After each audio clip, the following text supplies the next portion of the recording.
Je suppose que plusieurs ont reconnu ici le visage de Jean d'Ormesson. Tu peux mettre la suite, Théophile ? Qui est décédé donc le 5 décembre 2017. Voilà, à quelques heures d'intervalle de Johnny Hallyday. C'est pour ça qu'on en a moins parlé. Donc Jean d'Ormesson était écrivain, journaliste, philosophe français. Il a écrit une quarantaine de livres et il était membre de l'Académie française. Et il a en particulier écrit ce livre, L'enfant qui attendait le train. Je ne sais pas si quelques-uns connaissent ce livre. C'est l'histoire d'un enfant malade qui rêvait du train, de ses lumières et des voyageurs. Et qui va donner naissance à un poème célèbre qui s'appelle « Le train de ma vie », que je vais vous lire.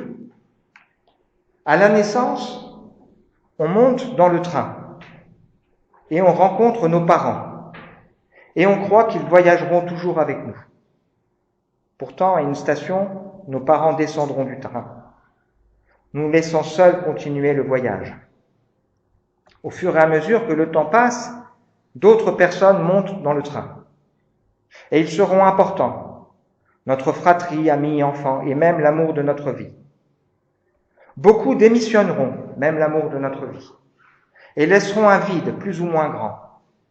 D'autres seront si discrets qu'on ne réalisera pas qu'ils ont quitté leur siège. Ce voyage en train sera plein de joie, de peine, d'attente, de bonjour, d'au revoir et d'adieu. Le succès, c'est d'avoir de bonnes relations avec tous les passagers, pourvu qu'on donne le meilleur de nous-mêmes. On ne sait pas à quelle station nous descendrons. Donc vivons heureux, aimons et pardonnons. Il est important de le faire, car lorsque nous descendrons du train, nous devrions ne laisser que de beaux souvenirs à ceux qui continuent leur voyage. Soyons heureux avec tout ce que nous avons et remercions le ciel de ce voyage fantastique.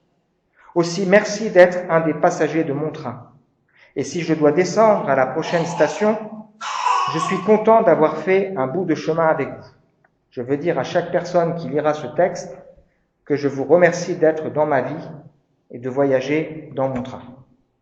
Alors, peut-être vous avez déjà entendu ce poème de Jean d'Ormesson, qui est une belle réflexion sur ce qu'est la vie, un grand voyage, mais auquel il manque quelque chose d'essentiel.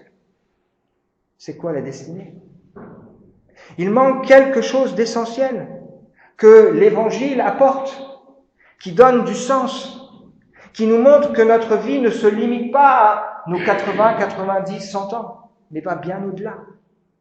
Il manque quelque chose d'essentiel que seul l'Évangile peut donner. Oui, la vie, c'est comme un voyage. Et il est important pour nous de comprendre qu'effectivement, nous sommes des voyageurs. Et pour nous, chrétiens, la Bible ajoute que nous sommes non seulement des voyageurs, on va passer, mais nous sommes comme des étrangers sur cette terre, parce que nous savons que notre vraie patrie, elle n'est pas ici. C'est ce qui amène l'apôtre Paul en particulier à nous partager cette espérance extraordinaire qui nous nourrit. Il nous dit, je ne veux pas que vous soyez dans l'ignorance au sujet de ceux qui sont décédés, sinon vous allez vous affliger, comme ceux qui n'ont pas d'espérance. Mais nous avons une espérance, notamment pour ceux qui nous ont précédés dans la foi. Paul qui ajoute encore que Christ est ma vie. La mort, elle m'est un gain. Il dit, je ne sais pas ce que je dois préférer. Je suis pressé des deux côtés. J'ai le désir de m'en aller, d'être avec Christ, ce qui de loin est le meilleur. Mais à cause de vous, il est beaucoup plus nécessaire que je demeure dans la chair. La vision que Paul partage ici, c'est pas une vision négative. C'est pas une vision de quelqu'un qui en a assez de cette vie. Mais c'est pas une vision négative, mais c'est quelqu'un qui est pressé d'arriver à destination pour une nouvelle aventure avec le Seigneur. C'est la vision de quelqu'un qui se dit « je veux vivre ma vie et profiter à fond ici-bas en réalisant effectivement que j'ai cette éternité ». La semaine dernière, on a évoqué cette prière d'un jeune qui disait ceci « je veux faire ici-bas les choses que je pourrais plus faire quand je serai dans l'éternité ». Ça m'a beaucoup parlé, cette phrase. Nous avons ici-bas à faire des choses qu'on ne pourra plus faire quand on sera dans l'éternité. Donc c'est une invitation pour nous à vivre notre vie à fond, les yeux fixés sur Jésus, en ayant en vue effectivement cette éternité, cette gloire qui nous est réservée. Nous courons, nous vivons avec une perspective, avec un but, voir et connaître Jésus, régner avec lui. On est en train de partager ensemble la première lettre de Pierre. Une lettre qui est tellement bienfaisante, tellement encourageante pour nous, tellement précieuse pour nous aider à faire face aux difficultés de la vie. La semaine dernière, on a évoqué l'importance d'être préparé. Cet homme qui faisait cette réflexion en disant « On a bien élevé nos enfants, mais est-ce qu'on les a finalement préparés à gérer la vie ?» Préparés et lucides pour vivre le temps qu'il nous reste. Nous voulons apprendre à réaliser et à compter nos jours. C'était la prière de Moïse et c'était la prière de David. Apprends-moi à bien compter mes jours, que je sache combien je suis fragile. Tout homme n'est qu'un souffle. Pas dans une vue pessimiste, mais au contraire pour profiter pleinement du temps qui nous est donné, en particulier pour être pleinement utile avec le Seigneur. Vous connaissez, on en a déjà parlé ici, peut-être cette expression memento mori. Il paraît que c'est un esclave qui était chargé de rappeler un général romain triomphant, quand il était en train de faire la fête, de lui rappeler dans l'oreille « Souviens-toi que tu vas mourir ». Et il y a deux pasteurs qui utilisent cette expression pour faire des podcasts hebdomadaires en disant on veut parler du présent en prenant comme point de départ l'avenir. On sait où on va et on sait comment ça va. Alors ce matin, on va partager ensemble ce message avec ce titre « Et si bien vivre notre vie, c'est raisonner et se comporter comme un bon gérant. » Et si bien vivre, c'est-à-dire si quelque part réussir sa vie, c'était apprendre à raisonner, parce que c'est là que ça commence, et se comporter comme un bon gérant. J'imagine que personne n'aime perdre son temps. C'est désagréable de se dire qu'on a investi du temps pour des choses qui ne servent à rien. Alors, je ne parle pas ici de prendre son temps. Ça, c'est quelque chose qu'on a probablement besoin d'apprendre. Se poser, s'arrêter, se rendre compte que courir, des fois, ça ne sert à rien. Mais perdre son temps, c'est-à-dire investir pour des choses qui finalement n'en valent pas la peine. Alors j'espère que ce matin, on a des projets, qu'on a beaucoup de projets, même si on est plus âgé et limité. C'est important d'avoir des projets, mais se comporter comme un bon gérant. Nous avons reçu un capital de santé, de dons, de talent, de temps, d'intelligence. Nous avons reçu un capital de moyens, d'argent. Comment allons-nous nous comporter avec ce capital qui nous a été donné? Si nous sommes et si nous réalisons que nous sommes des gérants d'un capital que Dieu nous a donné, qu'on peut développer, qu'on peut correctement utiliser, on doit aussi réaliser qu'un jour, on aura des comptes à rendre à celui qui nous a confié ce capital. Dieu a des projets pour nous. Et j'aimerais ce matin que nous puissions les uns et les autres réaliser que oui, nous avons besoin d'entrer dans les projets de Dieu. Le projet, on en a déjà lu des bribes ce matin à travers les différentes lectures. Le projet de Dieu, c'est que nous vivions les uns et les autres en communion et surtout que nous soyons en communion avec Dieu. Le projet de Dieu, c'est que nous puissions faire fructifier notre salut. C'est-à-dire qu'on ne se contente pas de se dire « moi j'ai compris, je sais, l'amour de Dieu, Jésus, il est mort pour moi », mais qu'on fasse quelque chose de ça pour faire fructifier et utiliser correctement les talents comme de bons gestionnaires. Alors on va poursuivre notre lecture de la première lettre de Pierre et considérer ensemble quelques éléments ce matin. Déjà, se remet un peu dans le contexte de ce qu'on a vu la dernière fois. La dernière fois, on a parlé du péché qui fait souffrir. Et finalement, dans la vie chrétienne, c'est à un moment donné de faire un choix de dire oui à Jésus et à la volonté de Dieu, mais non à d'autres choses. Stop! Ainsi donc, puisque le Christ a souffert dans son corps, armez-vous, vous aussi, de la même pensée. En effet, celui qui a souffert dans son corps a rompu avec le péché, afin de ne plus vivre le temps qui lui reste à passer dans son corps, selon les passions humaines, mais selon la volonté de Dieu. C'est bien assez. en effet, d'avoir accompli dans le passé la volonté des païens, en vous adonnant à la débauche, aux passions mauvaises, à l'ivrognerie, aux orgies, aux beuveries et aux dérèglements associés au culte idolâtre. Dans nos vies, il y a des moments où on doit dire stop, non. Stop. C'est bien assez dans ma vie passée d'avoir vécu des choses qui ne plaisent pas au Seigneur. C'est bien assez, je veux dire stop.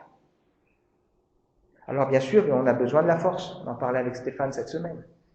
Et Dieu nous a donné le Saint-Esprit qui vient vivre en nous pour nous donner la force de vivre la vie chrétienne. Prenez l'image de deux personnes qui tirent une corde là. Donc on est là, on résiste parfois avec le péché. Et puis à un moment donné, hop, on est entraîné parce que c'est trop fort et on court à fond. La seule solution, c'est soit que quelqu'un rompe la corde, c'est ce que Dieu peut faire, soit que quelqu'un tire la corde avec nous. C'est ce que Dieu fait aussi avec le Saint-Esprit. Il tire la corde avec nous pour nous aider à lutter et à résister. Et cette image, je pense qu'elle a parlé à Stéphane, mais elle m'a parlé aussi, elle me fait réfléchir par rapport à ma propre vie. Alors aujourd'hui, on veut se concentrer sur les versets 7 à 11.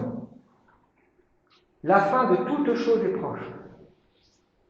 Menez donc une vie équilibrée et ne vous laissez pas distraire afin d'être disponible pour prier. Avant tout, aimez-vous ardemment les uns les autres, car l'amour pardonne un grand nombre de péchés. Exercez l'hospitalité les uns envers les autres sans plaindre. Chacun de vous a reçu de Dieu un don particulier, qui le mette au service des autres, comme un bon gérant de la grâce infiniment variée de Dieu. Que celui qui parle transmette les paroles de Dieu.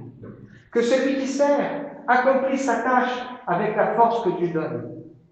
Agissez en toutes ces choses, de manière à ce que la gloire revienne à Dieu par Jésus-Christ, à qui appartient la gloire et la puissance pour l'éternité.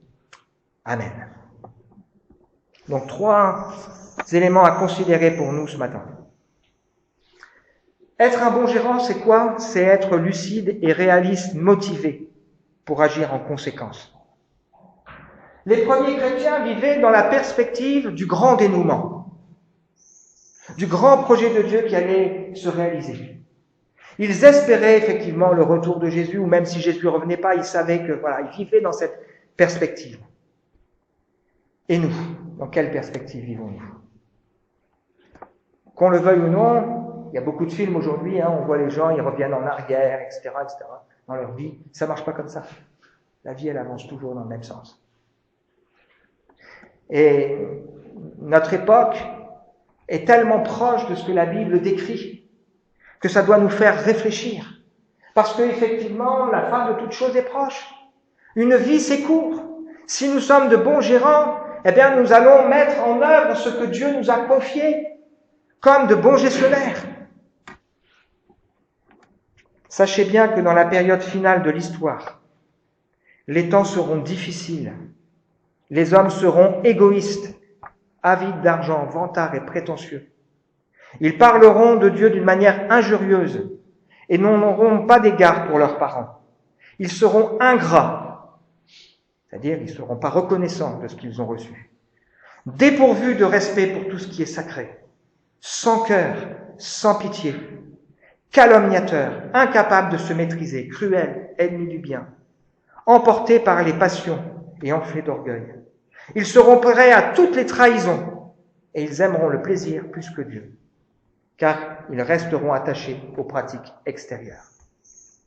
Être un bon gérant, c'est ouvrir les yeux sur le monde, sur la société, sur tout ce qui se passe autour de nous. Et puis c'est chercher et vivre sa vie en se disant « je veux être trouvé fidèle » parce que qu'est-ce qu'on attend d'un gérant? C'est qu'il soit trouvé fidèle. Fidèle, c'est-à-dire fiable, qu'on puisse compter sur lui. Lorsque Jésus dit à ses disciples de chercher premièrement son royaume, il leur dit ceci juste après dans l'évangile de Luc. Restez en tenue de travail, gardez vos lampes allumées comme des serviteurs qui attendent le retour de leur maître parti pour les noces. Et dès qu'il arrive, il frappe à la porte et il lui ouvre. Et il ajoute un peu plus loin, quel est le gérant fidèle et sensé à qui le maître confiera le soin de veiller sur son personnel pour qu'il donne à chacun, au moment voulu, la ration de blé. Heureux son serviteur que son maître trouvera ainsi. Dieu lui confiera l'administration de tout. Mais si c'est un serviteur qui se dit « mon maître tarde à venir » et qui délaisse ce qui lui a été confié, le serviteur qui sait ce que son maître veut de lui mais qui n'a rien préparé, qui n'aura pas agi selon la volonté de son maître, sera puni sévèrement.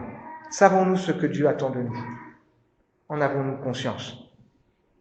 Être bien vivre et se comporter comme un gérant, c'est réaliser que effectivement les choses avancent et être motivé pour ne pas gâcher le temps qui nous est donné, pour utiliser correctement le temps que le Seigneur nous a donné. La deuxième leçon que nous donne ce texte, c'est que si on est un bon gérant qui ne veut pas gaspiller le temps, les talents, tout ce que Dieu nous a confié, eh bien, il y a des choses sur lesquelles nous devons veiller dans notre vie de manière prioritaire. En particulier, il nous faut faire attention à mener une vie équilibrée. Attention à mener une vie équilibrée. Le déséquilibre, ça fait toujours du mal.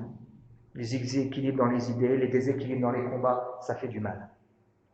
Et ce texte nous dit, attention de mener une vie équilibrée pour ne pas vous laisser distraire, pour être disponible pour prier.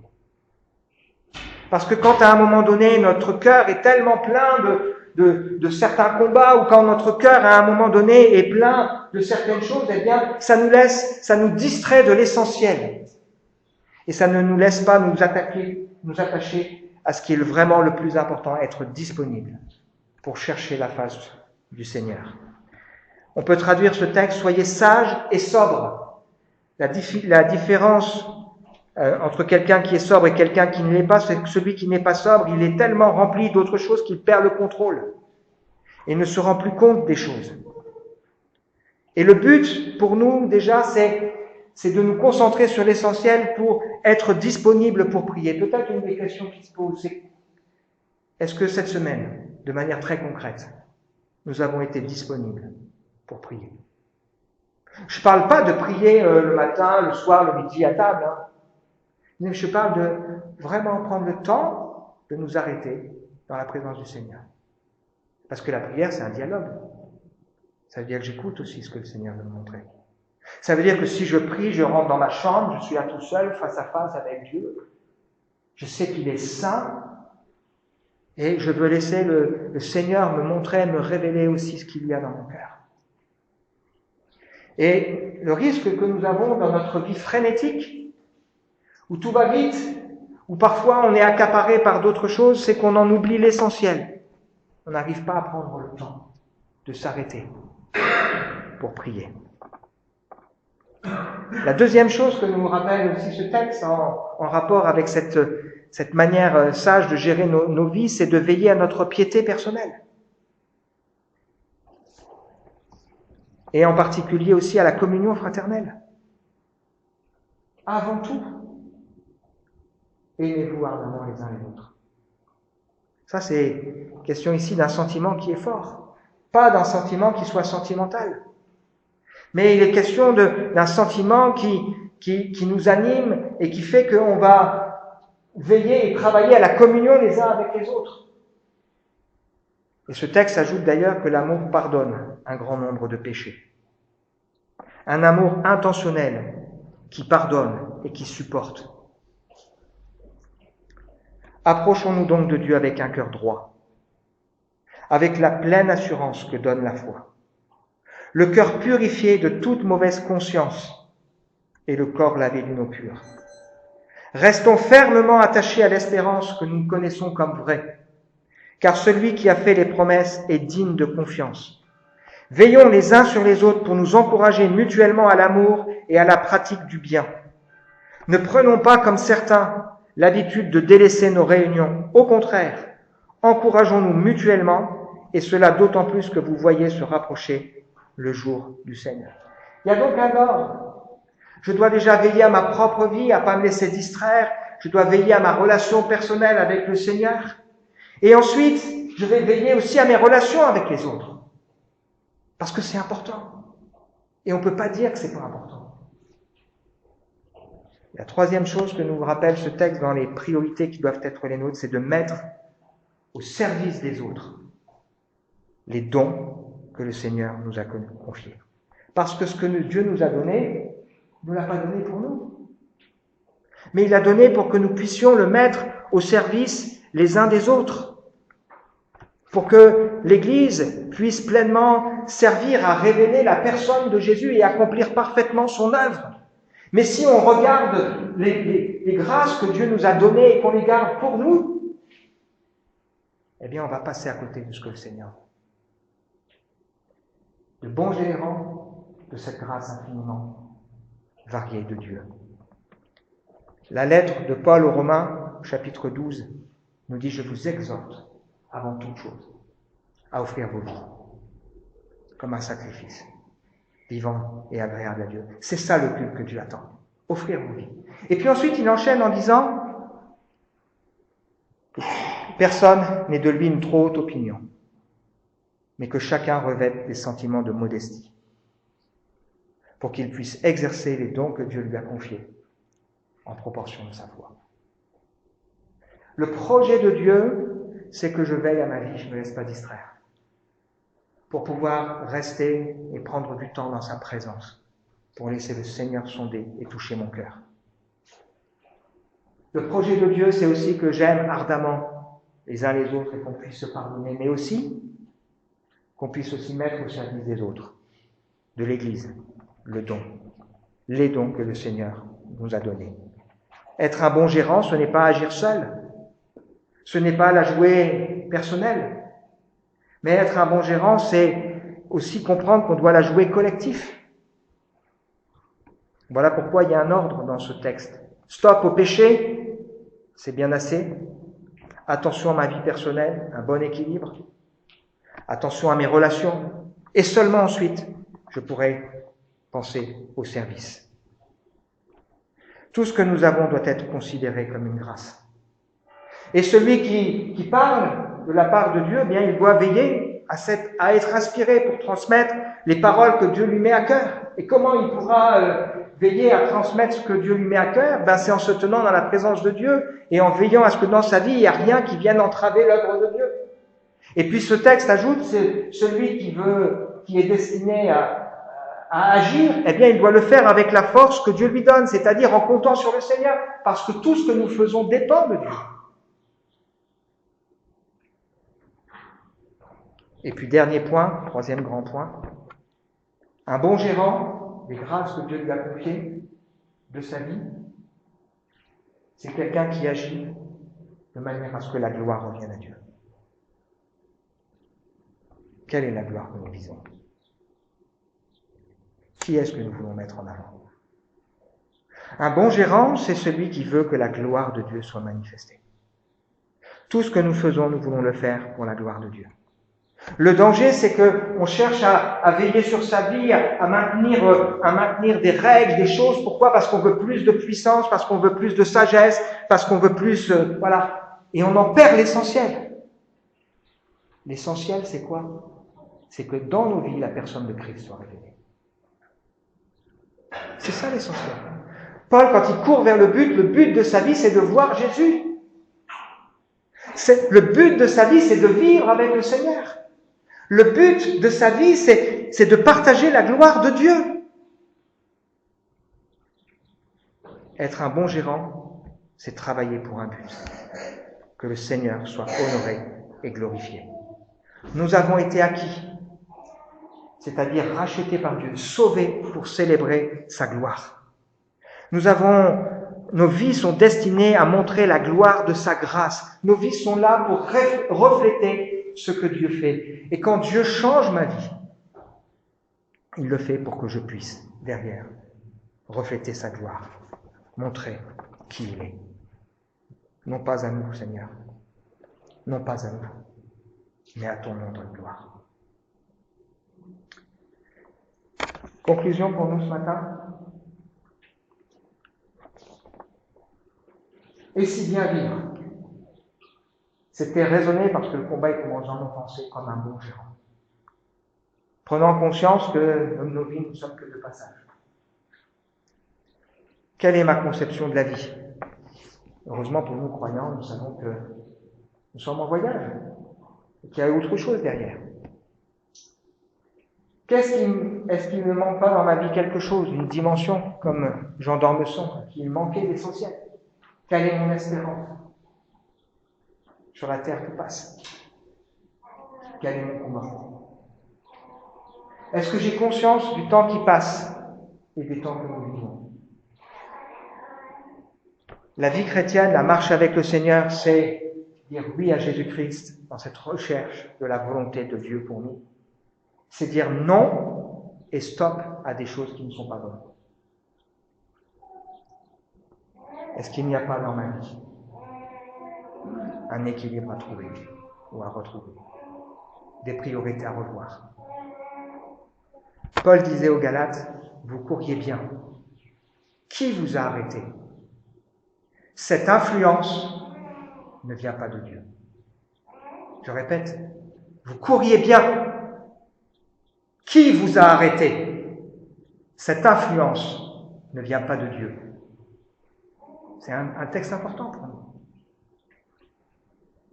Suis-je prêt à regarder ma vie comme un gérant? Quel est le but de mes priorités? La semaine dernière, on a réfléchi ensemble. Qu'est-ce que ça veut dire le succès? Qu'est-ce que ça veut dire réussir? Si ce n'est de connaître et de révéler plus la personne de Christ. Amen. Merci Seigneur pour ce texte qu'on a pu ensemble partager ce matin. Il nous invite à réfléchir. Il nous rappelle que notre vie, finalement, c'est comme un voyage. Effectivement, il y a des gens qui montent, qui descendent de ce train. Mais nous savons où nous allons. Et nous voulons courir. Comme Paul, ne pas gaspiller notre temps, les yeux fixés sur toi. Tu es le chef et celui qui récompense ceux qui se confient en toi. Et ce matin, Seigneur, tu nous rappelles à travers ce texte les priorités de nos cœurs et de nos vies. De faire attention à ne pas nous laisser distraire, à ne pas nous laisser arrêter, mais à retrouver le chemin de la communion avec toi. Le chemin de la communion avec les frères et sœurs. De mettre au service des autres les dons que tu nous as donnés. Je prie, Seigneur, pour que chacun puisse recevoir la parole que tu lui adresses ce matin, puisse se laisser interpeller par toi. Qu'il puisse, Seigneur, te laisser à nouveau sa vie pour que tu puisses faire ton œuvre dans son cœur et dans son âme. Amen.